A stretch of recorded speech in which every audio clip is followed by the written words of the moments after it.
Hey everybody, MrThefanboy here. This is my review of TNA Impact January 30th, 2014. I must say, this was another awesome episode of TNA Impact. Lots of awesome wrestling tonight, and the new investor debut at the end was also pretty awesome. I really didn't care much for most of the segments on this show. I mostly tuned in to see the new investor and the wrestling, and for the most part, I got that. The show started off with Magnus in the ring going on about how he's trying to rid TNA of all the dinosaurs. I really wasn't paying attention to what he was saying. But then Samoa Joe and Kurt Angle come out after attacking Robert Roode earlier in the show, which was a funny moment, attacking Robert Roode earlier in the show, who was, I think, was Dixie's secret weapon. And then of course they attacked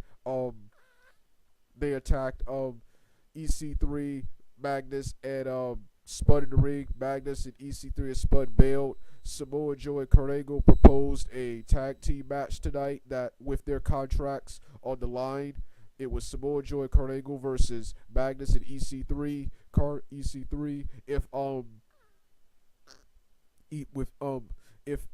Samoa Joe and Kurt Angle beat Ethan Carter and Magnus, whoever gets the pinfall or submission gets a title shot.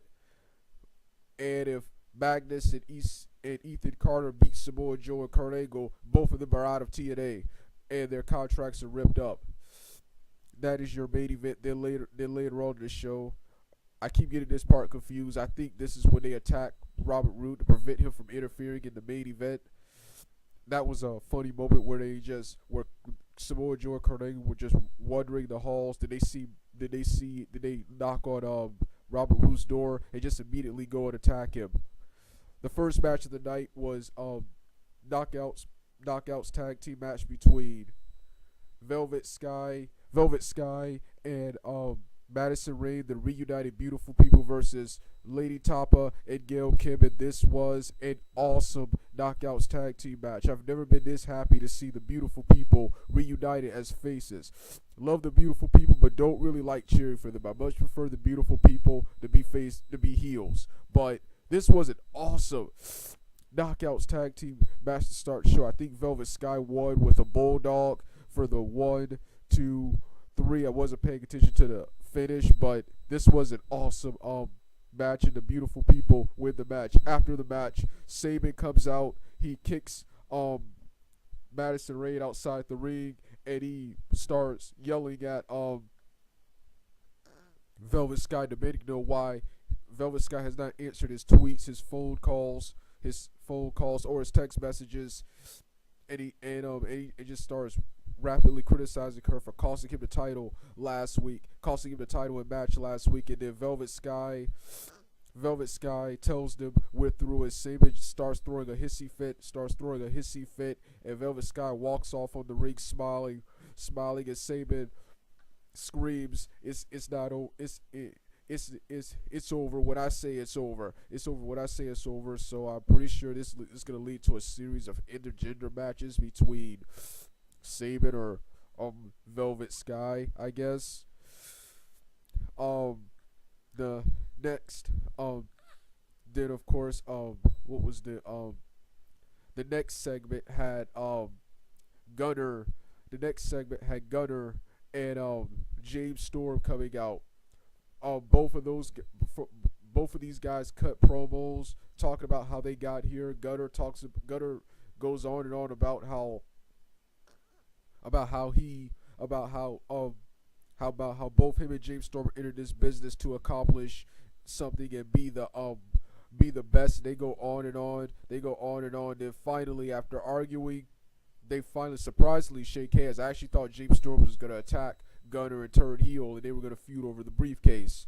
But that didn't happen. James Storm chose to be honorable, and he shook his hand and congratulated him. But Bad Influence, Christopher Daniels and Kazarian came out and spoiled their party and they called Gunner a weak paper champion, and this led to an impromptu tag team match, and this was an awesome match.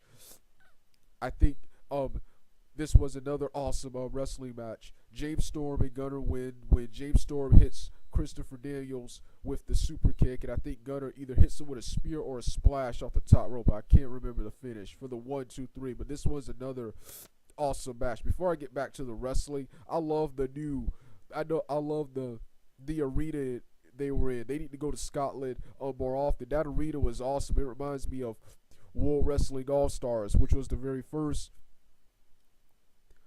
promotion to come out, which is one of the very first promotions to come out after the collapse of WCW. But that arena was awesome, and the camera angles during the matches were awesome too. They made it seem larger than life. They made it seem more larger than life the whole show.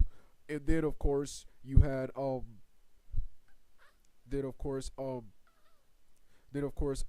the next match of the night was the tag team was the tag team title was the tag team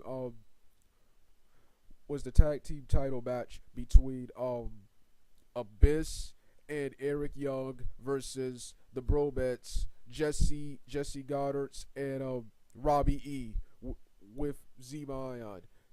This right here was another awesome match. Right before when Zema Ion tries to interfere in the match, Abyss prepares to choke slam him, but the referee stops him. Abyss snaps and picks the referee up for the shock treatment. Eric Young tries to come in the ring and warn him and calm him down and talk Abyss into putting him down. Abyss gives him the shock treatment anyway, and then the match is thrown out. Abyss just costs the titles. Then out of nowhere, Abyss grabs Eric Young and apparently turns heel by choke slamming Eric Young. And then Eric Young, while Abyss is walking off, Eric Young tells Abyss that this is the next part of the experiment, that if he wants to get crazy, next week we'll get crazy. It's going to be Eric Young and Abyss in a Monsters Ball match. Looking forward to that. As much as I love the Abyss and Eric Young tag team, Abyss is too awesome for a mid-card comedy act. I hope after this feud with Eric Young, he sets his sight on the World Heavyweight Championship. And then of course, before that segment, you had Rockstar Spud in the ring, demanding to know who the new investor is. The American Wolves come out and say that the American investor won't reveal himself until the end of the show, and that there will be no interference in the ring tonight. So American Wolves hit their finishes on Spud. Once again, really didn't care, so I really don't know. I really don't remember that much from this segment. Then there was another segment with Robert Roode telling Dixie not to offer him any favors, and Robert Roode, surprisingly for his character, refusing to take Dixie's money and telling him not to offer him any favors. Yeah, I don't know much about that. I wonder where that leads to. Then there was a segment between Bully Ray and Mr. Anderson. I was eating during this segment, so I don't remember this segment. Then comes the main event. Ethan Carter and Magnus versus Samoa Joe and Kurt Angle. If Samoa Joe, Kurt Angle lost, they're out of TNA. If either one of them won a match, they would pin whoever